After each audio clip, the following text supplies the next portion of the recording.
Coming up on Mornings on the Hill, how students celebrated a key win for SU basketball. My name is Brian Collins. Plus, the dean of Hendricks Chapel is stepping away to take a new job.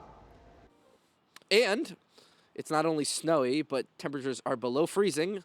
I'll have more coming up on Mornings on the Hill.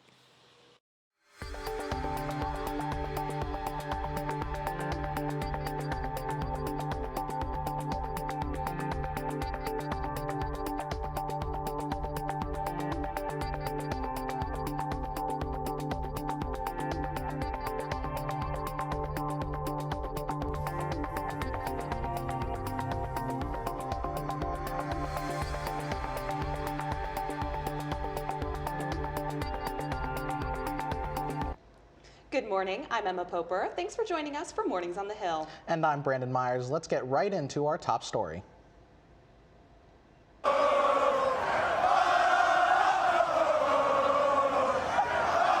Students stormed the court last night after a 62-60 win over number 13 Tennessee last night.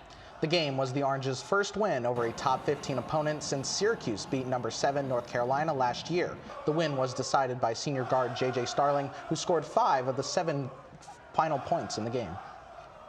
The win comes after a tough fall for the Orange, especially after a football season that left many students frustrated. One campus group is determined to keep school spirit alive. Reporter Hannah Beam shows us how Otto's Army is leading the charge as basketball season takes over. I'm outside the JMA Wireless Dome, and after a really tough football season, Otto's Army says the student section energy didn't disappear. Students are bringing that spirit and morale into basketball season and keeping morale up as winter sports season begins.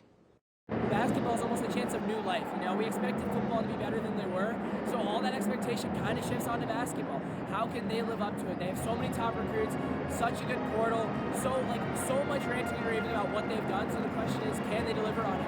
And so far, they've been amazing at home court. We're hoping they continue it. Part of that effort includes finding fresh ways to engage students. From sign making to giveaways, the organization says small details can make a big difference in rebuilding enthusiasm.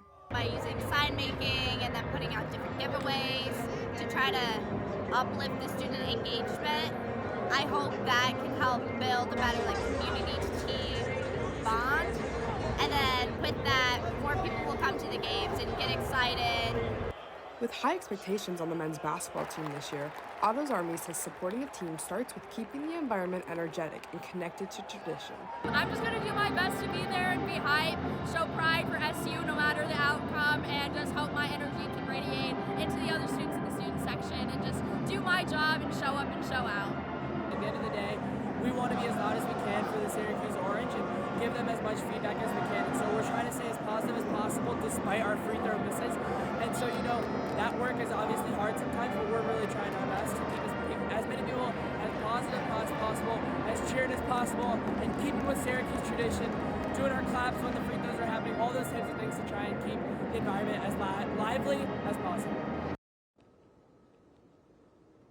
Even after a rough fall, the Loud House stays loud, thanks to students like Otto's Army keeping the spirits up.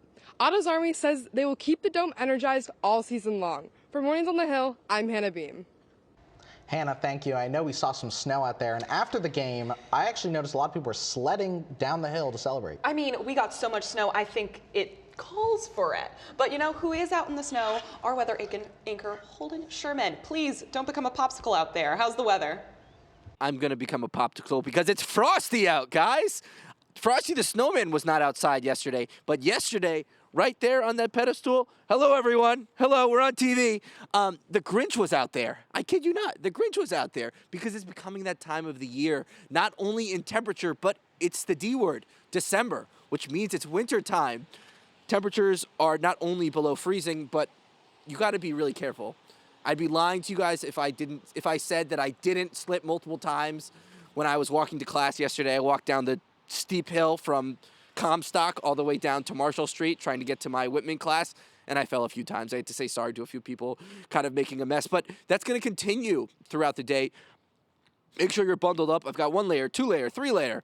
I've got gloves on. This time I don't have to ask my photographer to have gloves because I came prepared, but besides the point. Make sure you're staying layered. Make sure you're having fun, and maybe get some hot cocoa. More on that later. Now, guys, we've got a story from Grace Bartles. Yep, you're seeing that right. Snow is here and has moved back into its home for the season in Syracuse. And whether you're like Sophia and dislike it, I'm not a huge fan of the cold. It's definitely not my favorite. or you're like this Sophia and enjoy it, I like the snow. I'm from by here, so it's definitely, I wanted to be somewhere where there was a lot of snow. it's most likely here to stay. On average, Syracuse gets 115 inches of snow per year, which means lots of shoveling, salting, and plowing are on the to-do list. And it's people like Dan Wheeler who have to take care of these tasks in order to keep Victory Apartments maintained, clear, and warm. A lot of it's making sure you got like all the heaters on inside the building so nothing freezes, and then out here trying to keep up with all the snow, you know. For people like Dan, their workday does not slow down on days like this. They'll keep servicing these Victory houses no matter what the weather looks like. But what about places that sell cold treats? People still want them, but let's go find out what business looks like on days like this. Yeti Frozen Yogurt and Cafe is located on Westcott Street in Syracuse. The main attraction? Well, you probably guessed frozen yogurt. But when it gets cold and a brain freeze can happen by just walking outside, the owner Tom Asciotti offers a different item that keeps customers coming: soup. Homemade soup has become the alternative top seller when the temperature drops to the same as the frozen yogurt.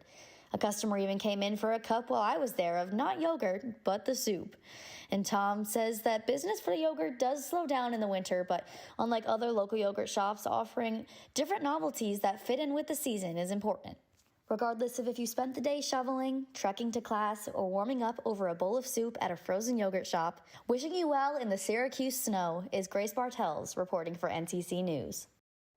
Thanks, Grace. The application for one of Syracuse University's highest honors is now open. Remembrance scholars are selected on a basis of leadership, creativity, thoughtful academic inquiry, and community impact. Students who are planning to graduate in December of 2026 or the spring and summer of 2027 are welcome to apply. The 35 rising seniors are awarded a $5,000 Remembrance Scholarship. They are also responsible for educating the university community about the bombing of Pan Am Flight 103 in 1988. Each student represents one of the 35 Syracuse students killed on that flight. Applications close on Friday, January 16th. Another application is opening for those interested in being a resident advisor next year. Applications opened on Monday and will close on January 11th. Those interested in applying are required to attend an RA information session. Applications will be sent out after you attend a session. Sessions will be held in person this semester and online through winter break. And the dean of Hendricks Chapel, Brian Conkle, announced he's stepping down to take on a new role at the end of this month. Our Luke Radel is live outside of Hendricks with the details on where Conkle is heading next. Good morning, Luke. Yeah, good morning, Emma and Brandon. Brian Conkle has served as dean of Hendricks Chapel for the past 8.5 years, but now he's stepping into a new role as the 20th president of Valparaiso University, a small Lutheran university in Indiana. Take a look at what he had to say to his new campus community. The Valparaiso University campus community, thank you. Thank you for your prayers. Thank you for your discernment. Thank you for the honor and joy of being called upon to serve. My name is Brian Conkle, and to be your president is a dream come true. So as we begin this new chapter together, Now, in his statement, Conkle thanked Syracuse University, and in particular, outgoing Chancellor Kent Syverud, for the life-giving service being here in Syracuse for the past 8.5 years. Syracuse University, for its part, says that Hendricks Chapel will be led by interim leaders until they're able to find a more permanent replacement for Conkle. Students on campus have been speaking about the impact that Conkle has had, increasing faith life here on campus, and I can tell you, as someone who interacted with Dean Conkle, he will certainly be missed for his impact here. But reporting from Hendricks Chapel, I'm Luke Radel for Mornings on the Hill. Guys? Luke, thank you. Coming up after the break, students are showing their moves in a DanceWorks competition. Our Mags Bellotti will break it down.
As winter weather settles in and across central New York, Syracuse University is once again collecting coats for people who need them. Our reporter Hannah Beam is back live to show us how this year's Operation Orange warm-up is reaching both the campus and the wider community. Hannah?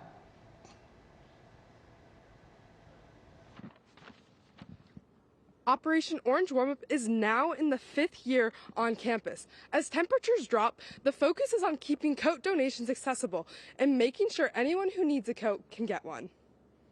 So this launched before I was here with the university, but it launched really out of a, obviously observation of need both in our community, and then it kind of expanded to include need that we have on campus too. The drive includes locations at the Shine Student Center, Goldstein, Hendricks Chapel, and residence halls for students who want to donate. Usually we include a big dome drive. We try to get fans to bring coats to the dome, and then we always include this campus-wide drive as well. Last year we added the residence halls, and that was really helpful. Beyond gathering donations, the drive works to ensure students and community members can navigate the cold without worrying about having a proper coat. Everybody who who lives here in this cold place has the opportunity to, have the warm coat they need so they can brave the winter weather, get to their classes, or get their kids to school, or, whatever it is that they need to do in this weather. So it's just about sharing the warmth. Donations are being collected all across campus now through December 5th, and in residence halls through the beginning of January. For Mornings on the Hill, I'm Hannah Beam. Hannah, thank you. Well, emergency departments have seen a rise in wait times, leading to nearly 10 people a day walking out before being seen, according to most recent data provided by Syracuse.com. Our Alex Grondin is in studio with more. Yeah, guys, well, ER wait times have become an issue here in Syracuse, with the average wait time being just over 4.5 hours. I spoke with Kara Rakowski, a Lemoyne College professor, who pointed out a national trend that she feels is causing the longer wait times. The way I see it is it's an outcome from not having enough preventative care. It's not having enough primary care providers, access to care right in the community, because people use emergency departments a lot of times for reasons that are not truly emergencies.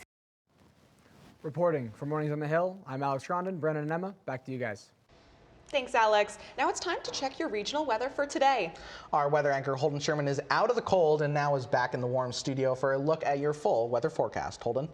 Hi guys, I'm back, and now I have the regional temperatures. So around Buffalo, you've got 31 degrees, Rochester's got 30 degrees, but for most of the day and for almost the entirety of the region, temperatures are going to be in the freezing world. And it's gonna get a little bit colder as we go throughout the week, but for today, hover around the 20s for the most part. Now, looking at your 5-day forecast, we're talking about that cold. It's really coming in. The slide should be up here shortly, but on Thursday, tomorrow, we're gonna get 2.5 to 3 inches of snow.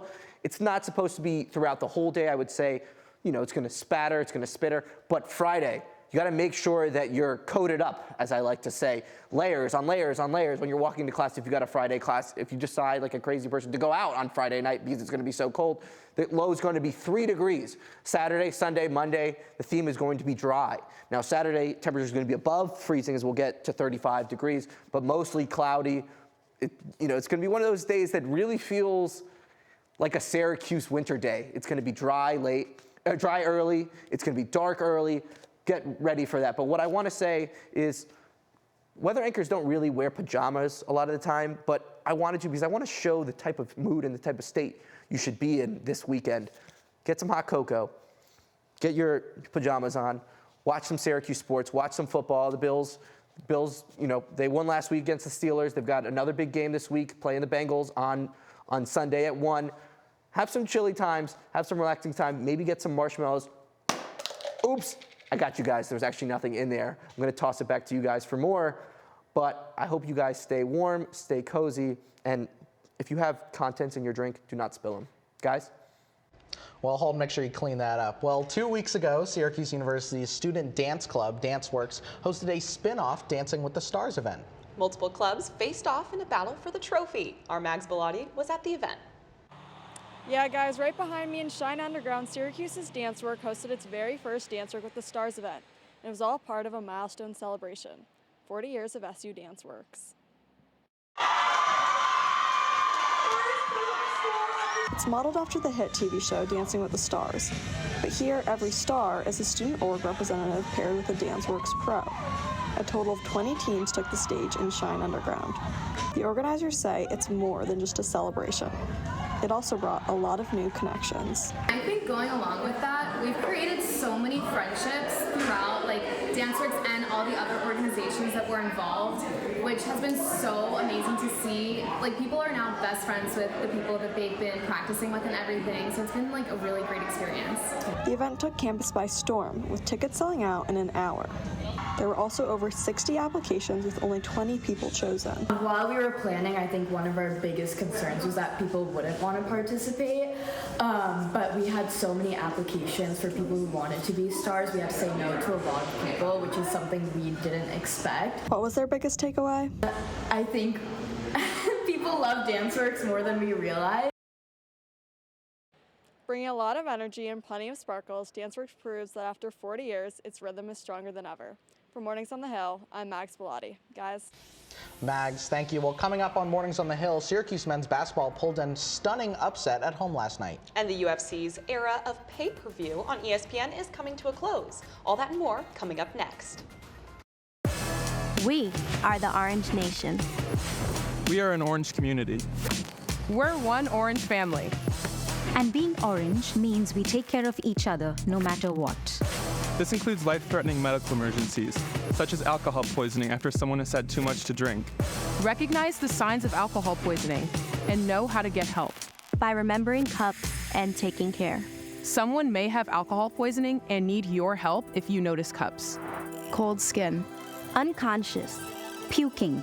And slow breathing. If you notice someone with cups, even just one sign, whether a friend, a classmate, or someone you don't know, being orange means helping them by always taking care.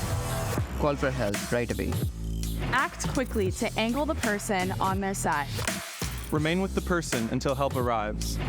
Empowered by the university's medical amnesty policy.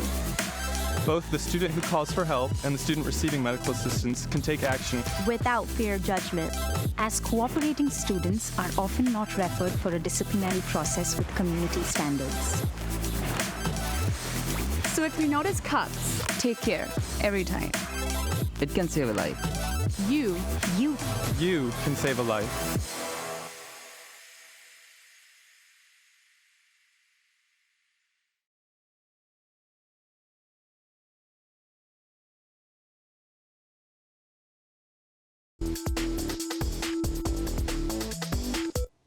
Good morning, Syracuse. I'm Ryan Story here for your sports update on Mornings on the Hill.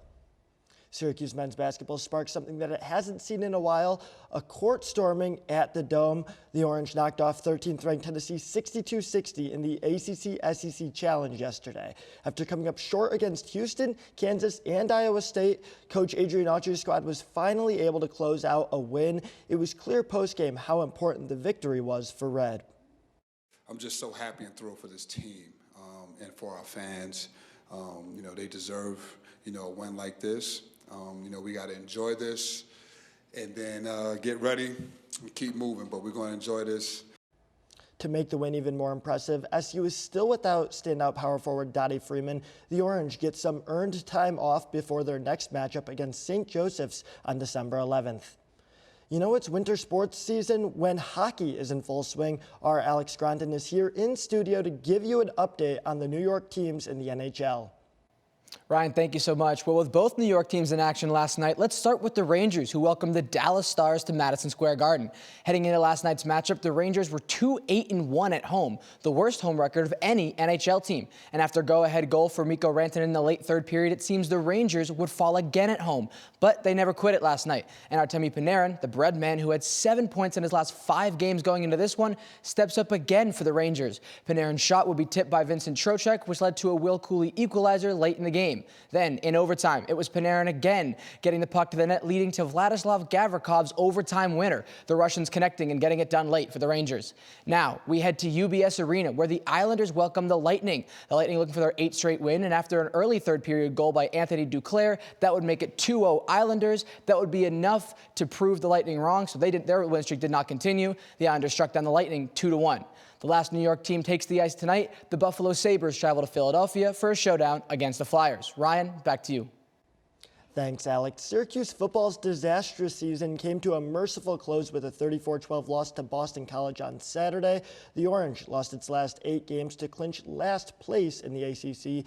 Today is National Signing Day, though, so head coach Fran Brown has the opportunity to revamp after a disappointing campaign.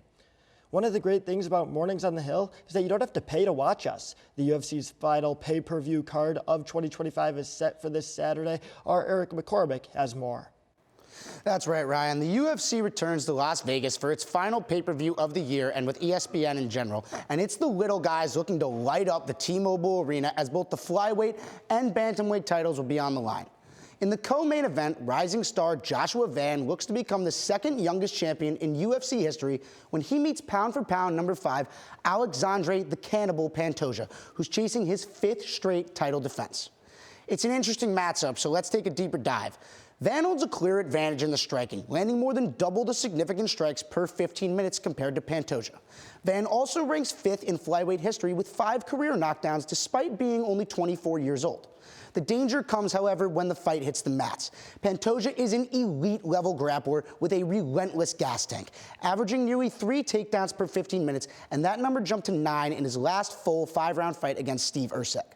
Van does own an impressive 81% takedown defense, however, top 5 in flyweight history, minimum 5 fights, but Pantoja has finished his last 3 fights by submission, and I expect him to add another one on Saturday night. Then the action shifts to the main event, a can't-miss rematch between bantamweight champion Merab Dvalishvili and former champion Petr Yan. It's been almost 3 years since Merab delivered one of the most dominant performances in UFC history, over 200 significant strikes landed, a record 49 takedown attempts, and 11 successful takedowns against Yan. Since then, Merab has won and defended his belt twice, while Yan has had a tougher road back. After losing the title by disqualification and dropping 3 straight fights, including his loss to Dvalishvili, Yan has clawed his way back with 3 unanimous decision wins, and now he's got another shot at reclaiming the belt he believes is rightfully his. Can't miss night of fights in Vegas on Saturday as the UFC concludes their contract with ESPN. For Mornings on the Hill, I'm Eric McCormick.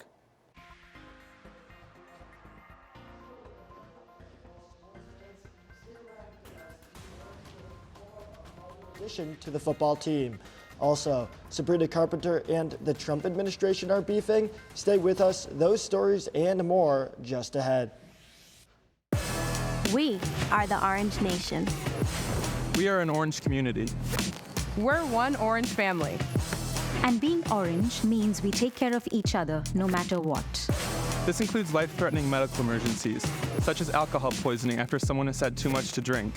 Recognize the signs of alcohol poisoning and know how to get help.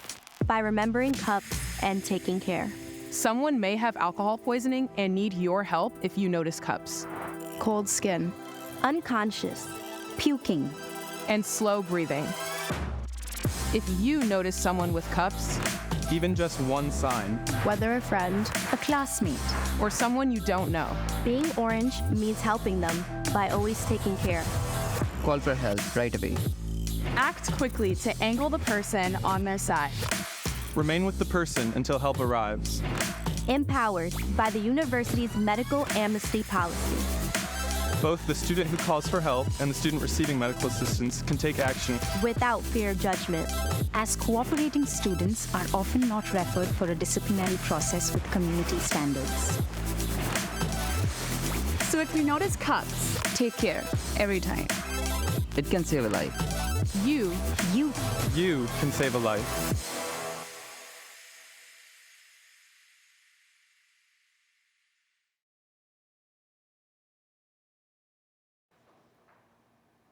Good morning to all, and welcome to Mornings on the Hill Entertainment.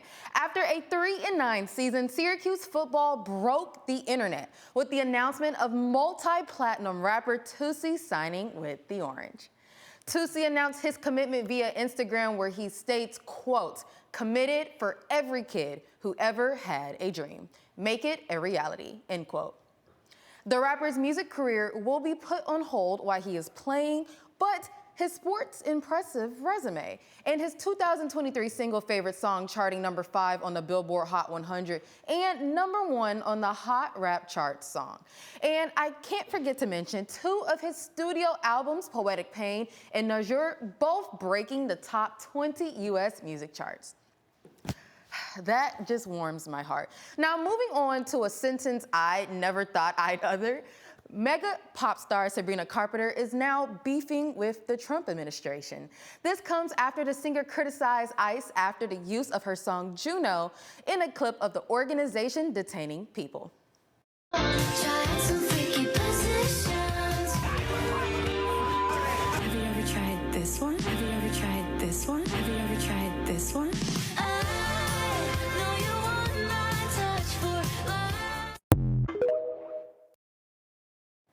Wow.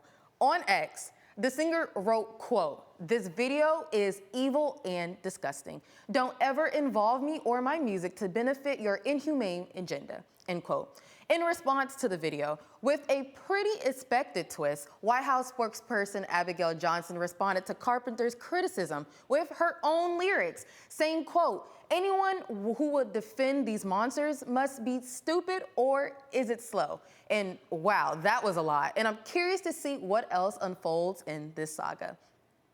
Robert Irwin was crowned winner of season 34 of Dancing with the Stars alongside pro partner Whitney Carson. Against all odds, even battling a rib cage injury, Robert swept the judges and the viewers, becoming the youngest male champion in the show's history and the first Australian male to win. In a full circle moment, his sister Bindi Irwin, who previously won season 21, was his inspiration.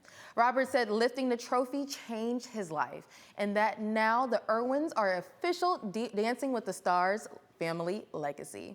And that's it for entertainment on Mornings on the Hill, and I will send it right back to Brandon and Emma for more.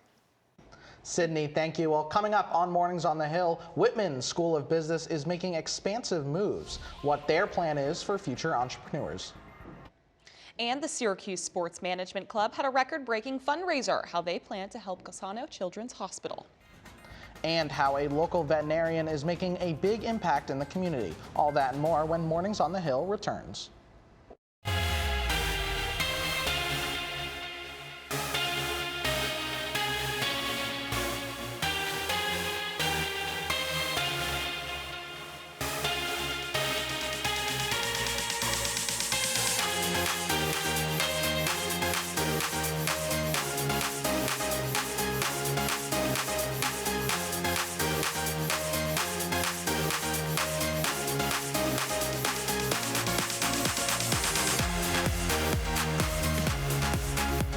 Welcome to Live from Studio B.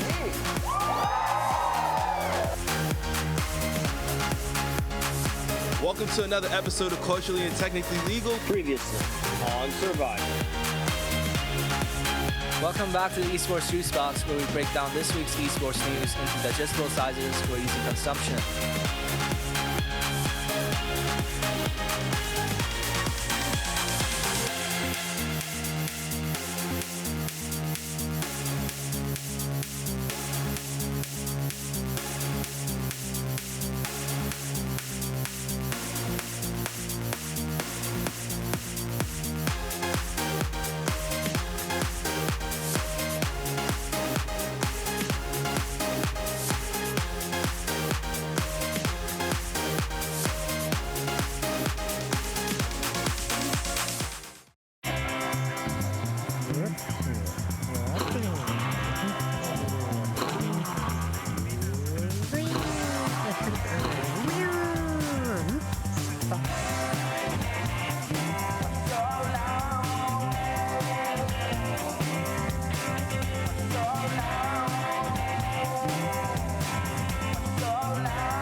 Am I the only one who values Heat as a cinematic masterpiece?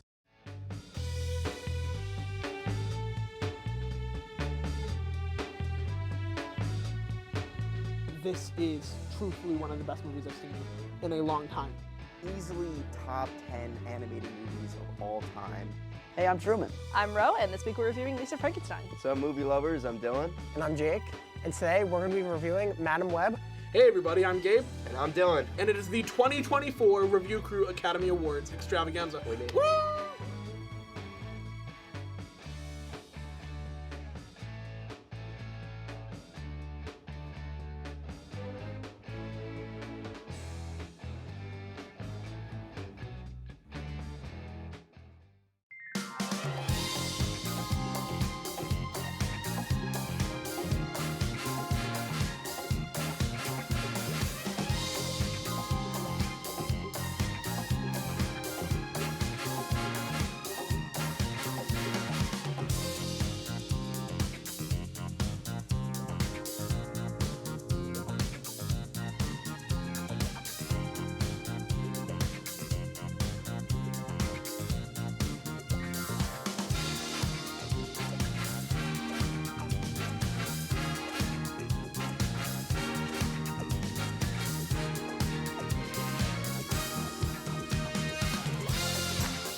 And welcome back to Mornings on the Hill. I'm Gabriella Peniston. And I'm Anton Cox. We've got an additional half hour with you this week, so let's jump right back in.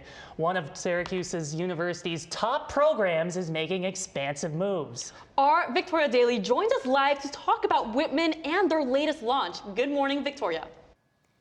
Hey guys, good morning. Just last week, Syracuse University's Whitman School of Management launched its Orange Business Angel Network. This student-led program provides hands-on experience for students as it puts them at the forefront of the investment world. The partnership connects 15 select entrepreneur-driven students with seed funding and mentorship through angel investors. These students will get the opportunity to conduct professional-level due diligence with actual startup companies, set up pitch events, facilitate conversations between investors and entrepreneurs, all while getting college credit. This program isn't new to colleges, though. Over 40 universities employ angel investor programs. Yet Whitman's hoping their hands-on approach of throwing their students straight into the real-world work will set them apart. Whitman is already accepting applications for all 3 positions. So for students, undergraduate and graduate students who are interested should apply if they have the prereqs that accredited with the program. Also, investors associated with the university's connections are encouraged to apply to become founding members of the Angel Investors. And lastly, Syracuse-affiliated startups seeking seed funding should apply if they wish to be considered for the entrepreneur group. So the end goal for women is to become a top 25 undergraduate business school by 2030, part of their Transformation 2030 plan, which is focusing on enhancing the student experiment through strengthening classroom learning, career outcomes, and alumni connections. The Orange Business Angel Network is one step in this transformative direction, and the program is set to begin in 2026. For Mornings on the Hill, I'm Victoria Daly. Back to you guys. Thank you, Victoria. It was a big fundraising year for one club, specifically on campus. Our Troy John has more on the record-breaking amount raised for a local Central New York charity. Thanks, guys. Like you said, it was a record-breaking year for the Syracuse Sports Management Club and their yearly auction, which was held formally last week. Former athletes, agents, and travel agencies donate various kinds of memorabilia. People could bid online via the website GiveSmart or at the Syracuse men's basketball game against Monmouth that took place on November 18th. Some of the things that you could bid on include the highest bidded on item, a signed bat from Mets superstar Juan Soto, a signed basketball from SU men's basketball player Kyan Anthony, a signed mini helmet from former SU QB Kyle McCord, and a signed jersey from NFL Hall of Famer Lawrence Taylor. This is the 21st time the club has done this auction. The beneficiary of this year's auction was Golisano Children's Hospital, which serves over 100,000 children and their families annually across 22 counties in the upstate New York area. The proceeds mainly this year benefit the Upstate Pediatric and Adolescent Center here in Syracuse. The final total for this year's auction, $76,000, adding on to the over $770,000 that has been raised throughout the years. As mentioned earlier, the highest item bid on was a Juan Soto signed bat. The top 5 also include a signed bat by Baseball Hall of Famer Hank Aaron, a smart TV, a Joe Montana signed mini helmet, and a Derek Jeter signed baseball. As a result of this success, students are being honored at a ceremony next week on this next Friday. What would you guys bid on personally? I would bid on a Derek Jeter signed baseball. Guys, back to you.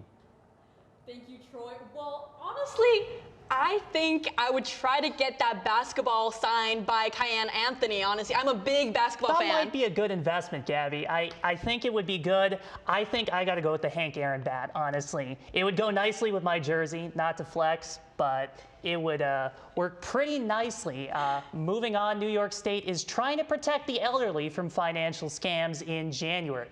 The state will launch a partnership with Silverfield, where older adults will be able to send a text, email, or information about any suspicious calls. Now, with this, they will be able to get advice on whether or not the call is a scam. The hope is that the new program will put a stop to these increasing numbers of scams. Now, coming up on Mornings on the Hill, we'll have another check of your Wednesday morning weather with Madison. And how a Central New York vegetarian, or pardon me, a veterinarian, is making an impact in her community. We'll be right back. We are the Orange Nation. We are an orange community. We're one orange family. And being orange means we take care of each other no matter what. This includes life-threatening medical emergencies, such as alcohol poisoning after someone has had too much to drink. Recognize the signs of alcohol poisoning and know how to get help. By remembering cups and taking care. Someone may have alcohol poisoning and need your help if you notice cups. Cold skin. Unconscious. Puking. And slow breathing. If you notice someone with cups, even just one sign, whether a friend, a classmate, or someone you don't know, being orange means helping them by always taking care. Call for help right away. Act quickly to angle the person on their side. Remain with the person until help arrives. Empowered by the university's medical amnesty policy. Both the student who calls for help and the student receiving medical assistance can take action without fear of judgment. As cooperating students are often not referred for a disciplinary process with community standards. So if you notice cups, take care every time. It can save a life. You can save a life.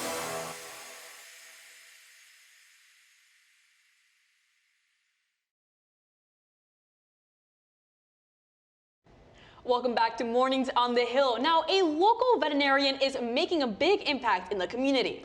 Caitlin Campbell shows us how she is helping the animals and their people. In Adams, New York, it's a routine Melanie Parker's known for more than 40 years. pressing the ignition and heading down another country road. Yep, pregnant. That's a picture of a 35-day embryo, and you can see a little heartbeat there. But what she calls work might surprise you. A lot of my job is around psychology. I don't know if you picked up on that yet. She's a farm veterinarian. Not a lot in that one. There we go. Who travels directly to her patients. In the first year, I was like, no.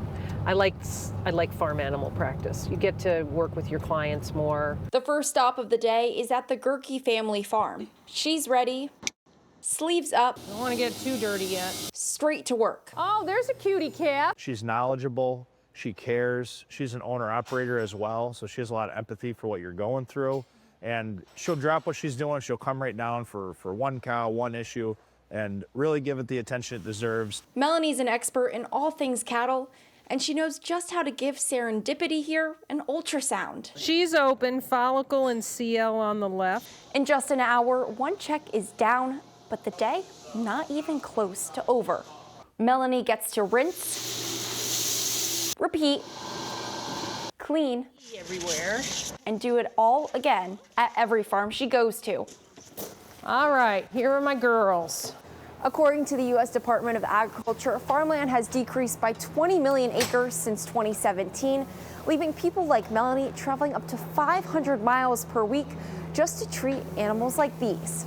I keep track of my mileage just to see where I'm at, and I'm already at 4,100 miles in my car. I just bought it. These days, traveling vets like Melanie are hard to come by. The days are long, and fewer vets are willing to make the drive. 1960s, 50-60% of the population would have been involved in agriculture in one shape or another. And today, essentially, it's about 2% of the population. Stephen Holmes, a dairy farm consultant, says with fewer farms, fewer people enter this field. There aren't as many of them today because we don't have as many farms as we used to. But that doesn't stop her from building bonds that go beyond the barn. I feel like a little, like a grandmother type for her. In Bryn Richmond's barn, Melanie is more than just a vet. She's become like family. She will be here in the drop of a hat and have no questions asked, no matter what, she will be here. And Bryn knows without Melanie, most days would be pretty much impossible.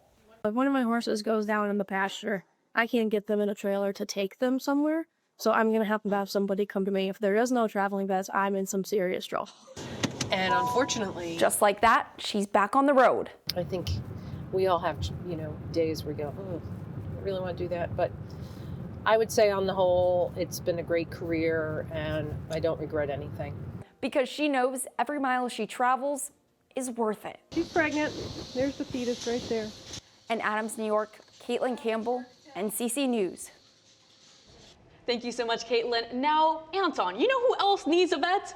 Dogs. So as dog owners know, a man's best friend often has a mind of its own.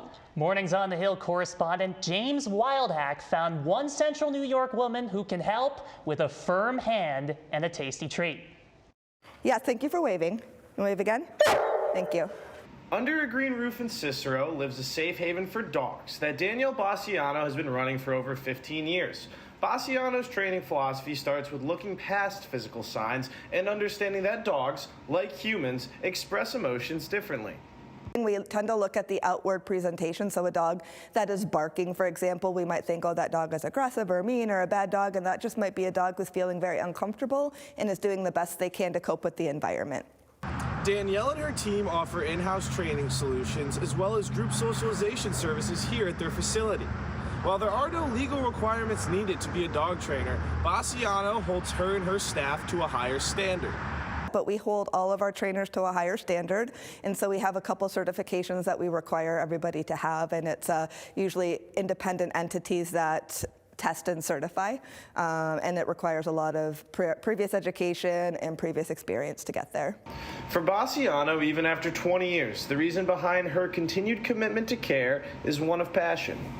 Because they need the help. We are, as humans, are able to advocate for ourselves verbally, and dogs and cats are not able to do that, and they're often misunderstood. Danielle herself is the proud owner of 2 German Shepherds, London and Cass. And yes, don't worry, they help their mom out with classes all the time. With NCC News, I'm James Wildhack. Well, here in Syracuse, New York, it's starting to get very, very chilly, especially in those mornings. It is really cold, and I'm glad we didn't send her outside. Madison Diaz is in studio with your full weather forecast. Hey guys, yeah, I am very, very, very thankful right now to be inside. So it is currently 27 degrees out, as you can see, and it feels like 25. There's also a slight wind chill out there, 4 miles per hour. And now we've had snow starting to come in. And with these cold weathers, we're seeing a lot of ice on the ground. So you have to be careful out there. Now, looking forward to tomorrow, there is a Arctic front coming in. While we did get a reprieve of that cold weather today, that snow today, we're gonna see it come in tomorrow and through the weekend. So it's gonna start just below 30 degrees. It's gonna progressively drop throughout the day. And now if we can look forward to the weekend, we're gonna have another reprieve from that snow. Friday, it's gonna be mostly sunny, just below 30 degrees again. But then that snow is gonna come right back in. Through the weekend, we're gonna see a few inches coming in. So when it's overnight, you gotta be careful in the morning. The snow plows are not always getting to the roads quite in time. So you just gotta be careful out there. Now looking across the region, we have about the same temperatures overall, that mid to low 20s. Buffalo, actually the highest over there with 30 degrees. And we're gonna see these temperatures continue to drop as the holiday season moves on in. Now that's all that I have for you. Back to you guys. Thanks, Madison. The 2028 presidential primary may move to Super Tuesday. The bill is planned to be introduced tomorrow by New York State Senator James Skoufis. New York won't be one of the first states, but because of New York's size, it may reshape the presidential primaries from previous cycles. Now, coming up on Mornings on the Hill, our sports experts do a deep dive on a roundtable panel. It's going to be a little bit of around the horn, so stick around for detailed analysis on the most hot button topics. Come up, stay tuned.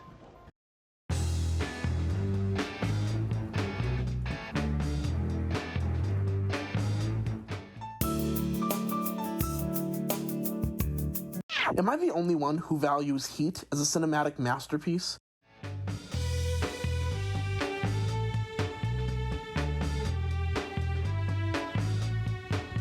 This is truthfully one of the best movies I've seen in a long time. Easily top 10 animated movies of all time. Hey, I'm Truman. I'm Ro, and this week we're reviewing Lisa Frankenstein. What's up, movie lovers? I'm Dylan. And I'm Jake. And today we're going to be reviewing Madam Web.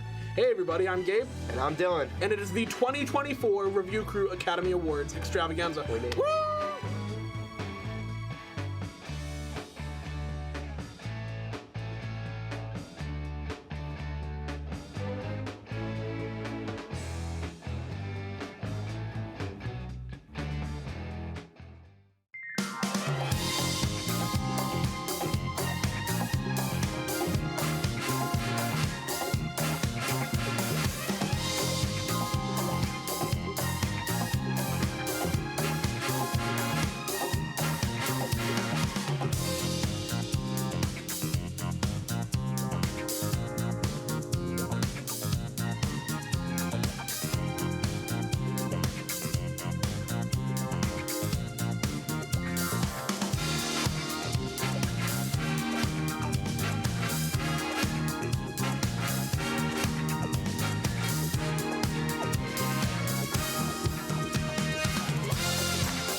Good morning again. I'm Ryan Story alongside Alex Grondin and Eric McCormick here for some roundtable sports analysis on Mornings on the Hill. I'll be asking questions the experts will answer. We'll start off on the ice. Alex, Eric, 2014 was the last time NHL players were able to play in the Olympics. This winter in Milan, they will return. How important is it that their performance now, both their teams and their nation, is good? Alex? Yeah, no, absolutely. I looked at three guys: Jake Ottinger, we got Connor Hellebuck, and Jeremy Swayman. These are the three guys for the U.S. team. Now, all of them featured in the Four Nations face-off, but the reality is Casey DeSmith for the Stars right now has taken over Jake Ottinger's position. So if he's going to want to go ahead and make the U.S. team, he's got to step up big. Casey DeSmith is now second in the league in save percentage, and he's leading the league in goals against average. So it's really important that they really focus on playing good for their teams, but especially they kind of got that lingering thing in the back of their mind that, hey, the Olympics is coming up and we want to play for our nation. Yeah, absolutely, Alex. Tough pill for the U.S. to swallow with Hellebuck's injury 2 weeks ago. You know, whether he's out for another 2 weeks or another month, you know, that's going to be tough to figure out. But this defensive unit is definitely going to be the core of how this team hopes to go and win the gold medal at the Olympics. You know, getting Quinn Hughes back, who missed the Four Nations face-off, that's going to be big. So we'll see how far they can go. Moving off the rink and back into the octagon, the UFC is wrapping up its streaming contract with ESPN after Saturday. What will the next year look like as fans shift over to Paramount Plus? Eric? Well, Ryan, in 2025, the UFC has some big plans started. We're going to be looking at potentially the greatest women's fight of all time as GOAT Amanda Nunes comes back to face current champion Kayla Harrison. We've also got some big fights such as Alexander Volkanovski looking for his retirement fight down in Sydney. And all around, it's going to be a big year for UFC fans, and they can look excited as to not have to try and illegally stream them anymore, as you can just watch them all with a Paramount Plus subscription, no more $80. Yeah, no, absolutely. I mean, one thing I'm thinking about is what's happening at the White House. I mean, thinking about that fight, we got that Pimblett-Gaethje fight coming up. If Gaethje goes ahead and wins that, we might see the American featured in that White House fight, potentially against Topuria. So it'll be an interesting fight to see. Well said. And after Syracuse men's basketball's impressive upset of ranked Tennessee last night, do you think this Orange squad has the ability to make the NCAA tournament, Alex? I absolutely do, but I think this team, they got 23 games left in the season. If they can pull off 17, maybe 16 wins, then I think they have a chance to go ahead and make the playoffs. But look, they got a couple of ranked opponents coming up. They got that home-and-home split against UNC, and they got Duke and Louisville. So, hey, if they can get 2 or 3 wins out of those ranked opponents and pick up some wins along the road, I think they'll make the playoffs. Yeah, I'm just going to go out and I'm going to say I think they can and will make the tournament. We saw yesterday, huge win against Tennessee in a must-win ranked matchup. And, you know, no Donnie Freeman. We saw Sadiq White step up, William Kyle dominant, 4 blocks down in the paint, including the game-winning free throw, as much as ugly as it might have looked. You know, this team, they're athletic, they're built to win, they got great defense. If they can get that offense figured out, I think they might be looking at a potential Sweet 16 run, maybe even deeper. Well said yet again, Alex Grandin, Eric McCormick. Thank you so much for your insight today. That's all we have for our roundtable sports discussion. Up next on Mornings on the Hill, we say goodbye for the year, coming up after the break.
The story of Moth? The story of Moth? I don't like this question. What kind of question is that? The story of Moth? Okay, actually, stop. What does that mean? Am I supposed to look at the cameras? To me, the story of Moth is just this like family of all these sleep-deprived students coming together. Mostly seniors, some sophomores. You know, they probably don't want to be here when they wake up. I typically get out of bed 5:30 in the morning. 6 a.m.-ish. 6 a.m. 6:30 on average. 6:45.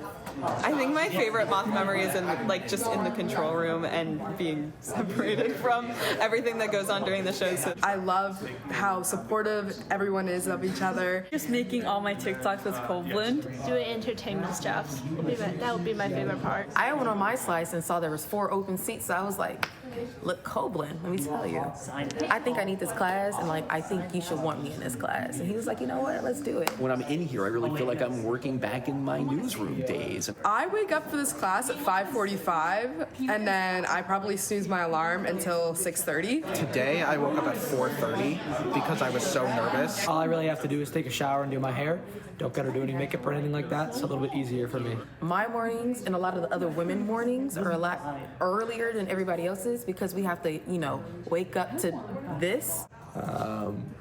Anytime between 6 and 7. Well, honestly, that was such a cute video. Thank you, Luke, for that. But it has been such an amazing experience being here in Moth this semester. We've been, I've made so many friends. I've had so many different experiences. And I do appreciate everyone who works on this show with us. It has been an incredible experience. Gave me the opportunity to wear this pink jacket several times. Yeah. We matched. We were the fun anchor group today, I think. Not to take all the credit. Yeah. I don't think Emma and Brandon are gonna like what we just said. They probably are raging in the control room right now, I think. But, we do want to thank a couple of people on this show. So, of course, this is our last show before 2025, and we just wanted to mention some people who made this possible. Absolutely. You saw Emma and Brandon earlier. They've been in the driver's seat as producers, but we also wanted to thank the whole team. That includes our IAs, Matthew Davison, Desiree Robinson, and Anna Lipidis. You've seen Alec Harashim on air, but he's been just as good in the control room. Of course, Jill Mitchell and Roxanne Nesbatowski have been steady all year. And none of this would be possible without the head honcho behind it all, Keith Copeland. And of course, we have a huge team, so we're just gonna ask our team to join us here. Get here. Let's go! Of course, Holden's the first one to get here. Of course, yeah. Certainly, the show wouldn't have been the same without Holden's weather, but that is going to do it for us this morning on Mornings on the Hill. We're gonna say thank you, everyone. Thank you, Professor Copeland. Professor Copeland's in the back. Make some room for Professor Copeland, everyone. I'm gonna cry, guys. All right, so that's gonna be it for this semester on Mornings on the Hill. Thank you all so much for watching this semester. My name is Gabriella Peniston. And I'm Anton Cox. We may be off the air, but be sure to stay tapped in on the social media over break. Wonder who's running that. I don't know.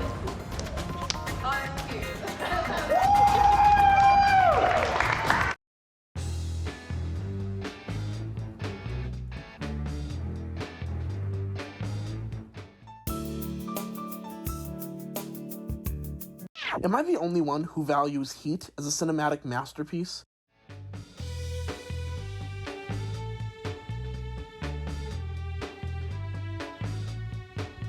This is truthfully one of the best movies I've seen in a long time.